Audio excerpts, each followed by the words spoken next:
podcasturile de antropologie publică Antropedia.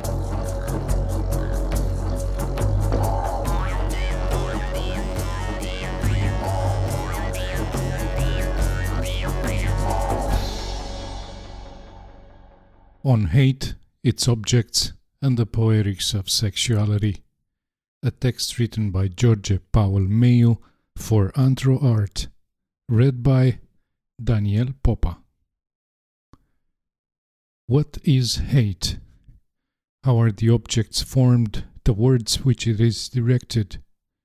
And why do sex and sexuality figure so centrally in defining the essential otherness of various objects of hate in the contemporary world order? In this essay, I seek less a set of firm answers to these questions. Instead, I propose an exercise in the ethnographic imagination, a way to begin addressing them in more nuanced ways. Such an approach shall help us understand better how hate and its targets emerge, and possibly also formulate different critiques of social inequalities premised on hate. Highly mediatized panics over sexuality have been something of a hallmark of the last 2 decades. In February 2010, in the Kenyan coastal city of Mwapa, some 200 to 300 youths, religious leaders, and public transport operators gathered in front of a public health institution that had been providing care to sex workers and so-called MSM, or men who have sex with men. Protesters raided the building and called for the few men they had found in it to be set on fire. Christian and Islamic leaders supported this effort, inciting the crowd to, quote, save this city from being turned to Sodom and Gomorrah, end quote, and thus restore heteronormative ideals of intimacy long associated with Kenya's nationalism. The demonstration erupted after rumors of an upcoming same-sex wedding spread in town earlier that month. These rumors escalated residents' long-standing anxieties over the rising presence and spectacular wealth of some gay men, sparking a full-fledged moral panic. In February 2013 in Bucharest, Romania, dozens of right-wing protesters disrupted the screening of the queer-themed movie The Kids Are All Right at the Museum of the Romanian Peasant. Warning that, quote, homosexuals are not Romanians, end quote, protesters called on the movie's audience, quote, to go back to the United States, end quote. Others called for their death, imagining themselves as securitizing the idealized image of an essentialized Romanian peasant that they imagined the museum to represent.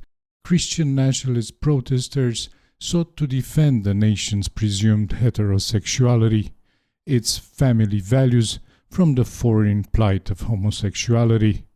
They imagined the latter as a foreign trend eroding national intimacies.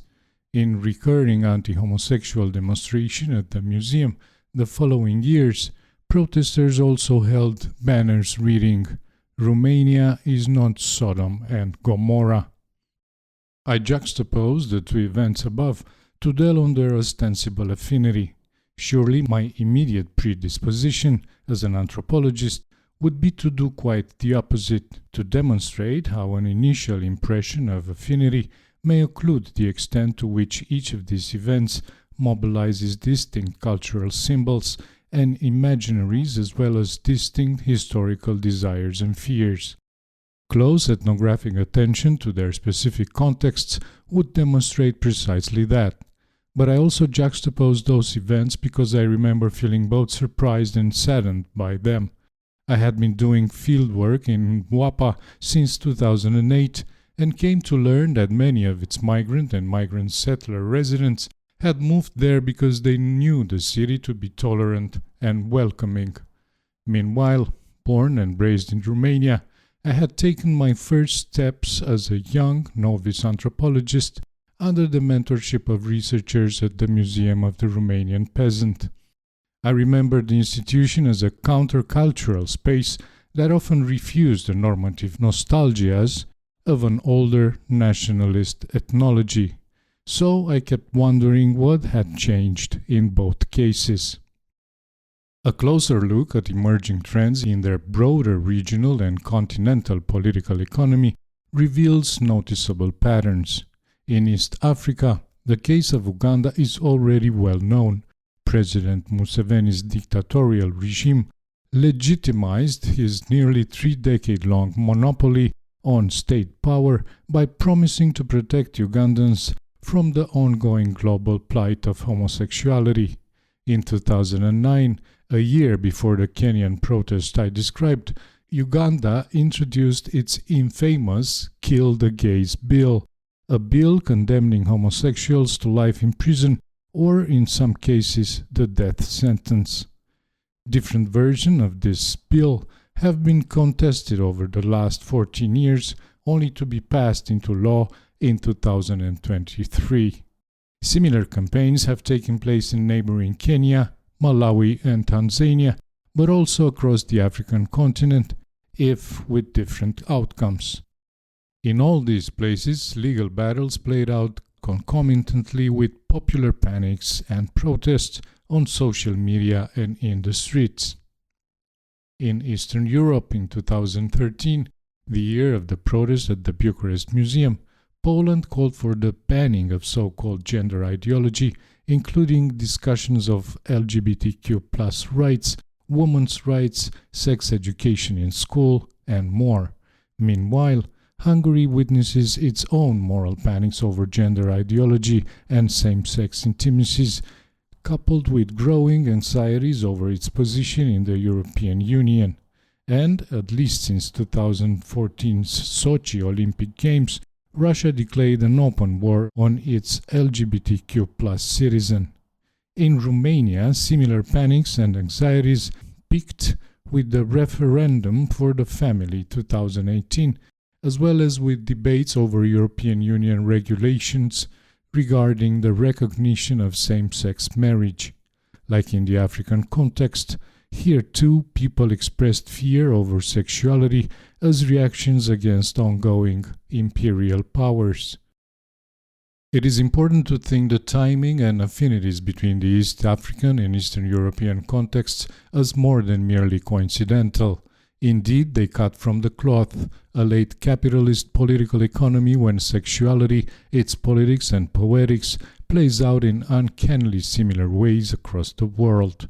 Instead of provincializing hate, then, I argue we need to understand its emergence as dialectical, an interplay between globally circulating grammars of identity and abhorrence, abstract categories such as the homosexual as objects of hate, and their ability to resonate meaningfully with historical anxieties and aspiration in any given public, regional, national, or continental. One of the first things we learned from doing anthropology is to know better than to assume that a sentiment like hate would mean the same thing across time and space. Surely anthropology has delighted in ethnographic data showing how people in different cultures do things differently. Today, however, an anthropology of hate can no longer be a simple cataloging of disconnected exoticisms. And that, in no small part, because we no longer live in a world that could be understood primarily as one divided into different cultures. Quite the contrary. We live in a world of global markets and globalized forms of governance, including nation-states and transnational governing institutions. What interests me here, then, is a fact quite opposed to any simple idea of an ontologized difference, namely that, with late capitalism, we witness also the globalization of the objects of hate. Whether we speak of Brazil or Nigeria, Uganda or Indonesia, Kenya or Romania, dominant objects of collective hate, the imaginary bodies against which hate is directed, are to a certain extent quite similar. The migrant, the refugee, the ethnic, the person of color, the indigenous person, the homosexual, or the prostitute.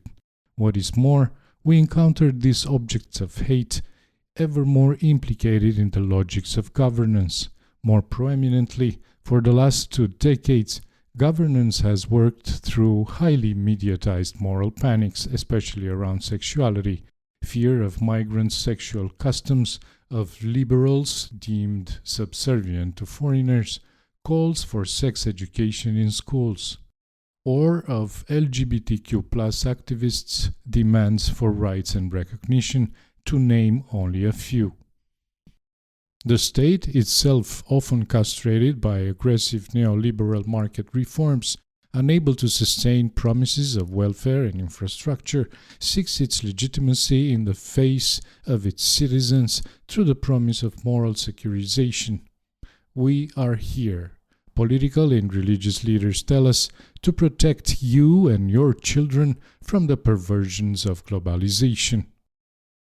What is distinct about the global rise of the security state, a form of governance premised on the production of danger and the promise of secularization, are its accompanying grammars of hate.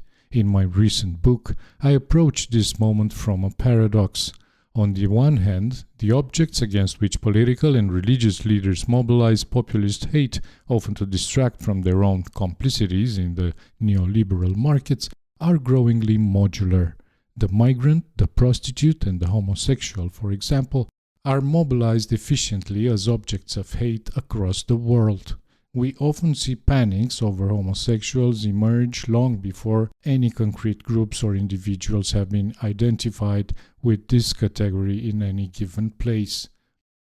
On the other hand, for such globally modular objects of hate to be able to efficiently captivate national publics and instigate or channel their hate, it is essential, I argue, that these objects be made to resonate with the particular cultural intimacy of different national or regional publics. This involves a certain poetic work.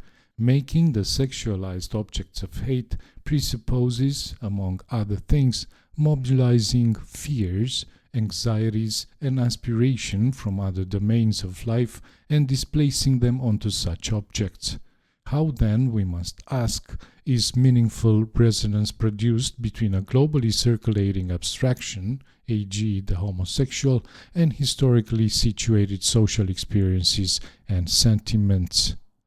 The objects of hate, I suggest, is itself assembled from other objects, materials and things already invested with meaning, transformative potentials or imaginaries of doom in the cultural intimacy of certain national or regional publics. Let me illustrate this claim briefly with an example that I have already discussed at length elsewhere: plastic.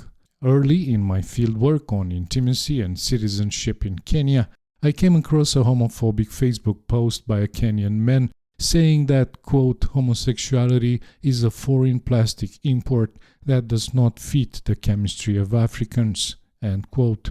What struck me was the comparison of homosexuality to plastic, a comparison I encountered repeatedly in other contexts. Claims circulated on social media, for example, that homosexuality is caused by microplastics consumed in water, and in public confessions by evangelical men who had undergone a ritual cleansing of their homosexuality, homosexuality was said to have left their bodies in the form of a plastic snake. The parallels between sexuality and plastic were indeed striking, so I decided to pursue them more systematically. I recall that I had already encountered plastic prominently featured in ideas of autochthony and belonging in northern Kenya, where I did fieldwork since 2005. First, there was a category of urban masculinity people called plastic boys. Plastic boys were young men who descended from migrant families who had sought refuge among the autochthonous Samburu population while fleeing interethnic violence elsewhere. Because these men did not belong to local clans and did not invest in forms of social reproduction associated with local expectations, Samburu used plastic to describe them as foreign, as people who did not belong. Second, plastic had long entangled itself in dilemmas over reproduction among local Samburu themselves. In rural areas, I encountered, for example, anxieties over a new affliction of woman's fertility called plastic in the womb, as well as prophets who would call on women to stop wearing plastic beads. Finally, in 2017, a panic emerged through social media with posts claiming that Kenyan markets were oversaturated with fake plastic rice granules imported from China, in a context in which the Kenyan state was already dependent on Chinese capital for major infrastructural projects. Kenyans now worried that they would die if they ate Chinese plastic rice. Across these instances, then, a set of shared discursive grammars animated plastic's salience. It was a foreign substance that could intoxicate local bodies and undermine their capacity to grow and reproduce. It appeared abundant, able to seduce in its as commodity only to intoxicate and kill as pollutant waste. Such historical experiences with plastic made this material readily available to describing categories of people too, people considered foreign, dangerous, polluting to the fabric of the societies in which they lived. To say then that homosexuality is a plastic import is the kind of poetic work meant to make the abstract modular category of the homosexual a global object of populist mobilization, resonant with social fears and desires specific to a place. In the Kenyan context, plastic is but one of the symbolically loaded objects that facilitate this poetic resonance, already central in defining the foreign other in context of ethnicized hate against plastic boys, already present as both cause and symptom in struggles over bodies, well-being, and reproduction. Plastic lends concrete legibility to news objects of hate, whether xenophobic or homophobic.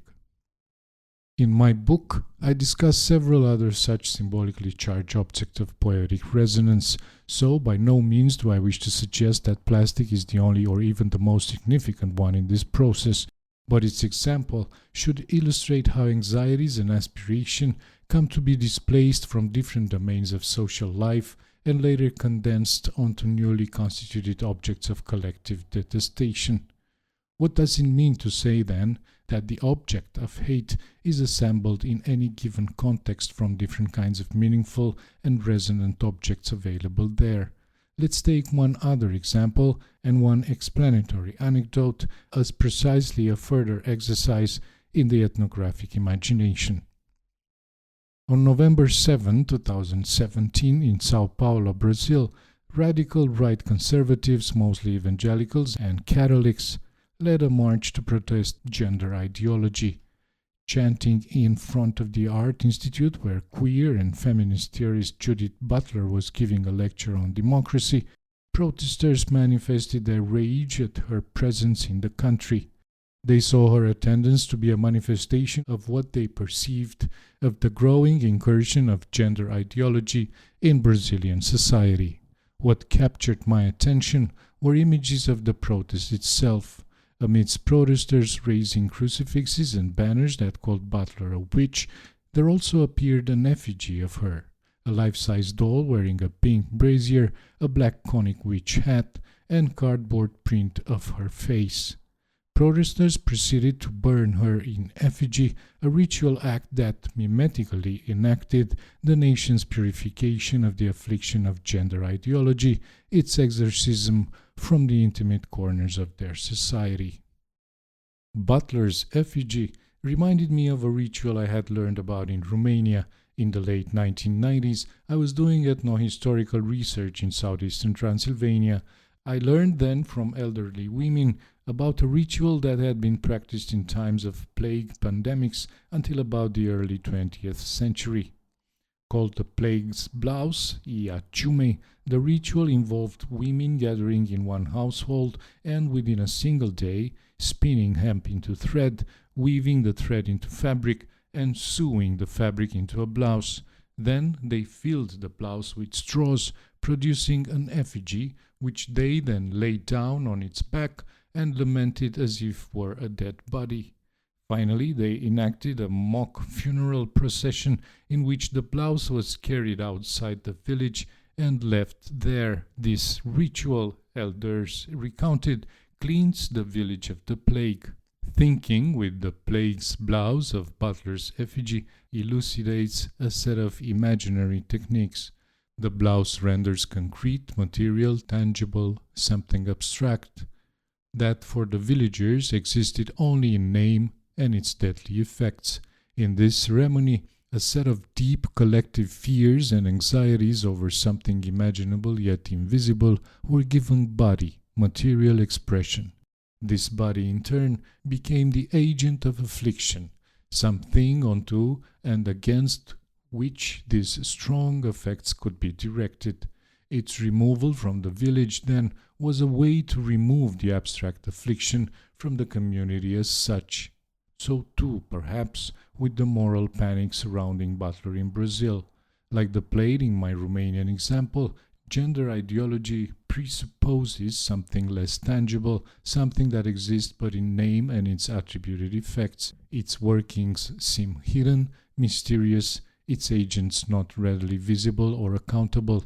Butler, her image, and her effigy thus give body to this elusive trend. They render it material and concrete. The Butler effigy is the representation of the agentive sexualized body to be imagined as a source of intimate insecurity. What the story of the plague's blouse does, then, is to show us how this body is ritually constituted, made to bear responsibility for a historical moment or trend, a scapegoat, if you will. Like the plague's blouse and the Butler effigy, the sexualized body as objects of hate is a discursive and imaginary fantasy often held responsible for various social dilemmas. It is made to explain sometimes more than it actually can, but in doing so, it works to displace desire, to condense it, all along promising some concreteness, some ability to act, an ability to do something about one's predicament, to take a step towards actualizing a different kind of future. In southern Transylvania, I only ever still encountered the expression, "You've made a thing like the plague's blouse." That is quickly, superficially, badly. So too with the objects of hate. But there is another way in which objects of hate are akin to the plague's blouse. They are made quickly from materials readily available in the household.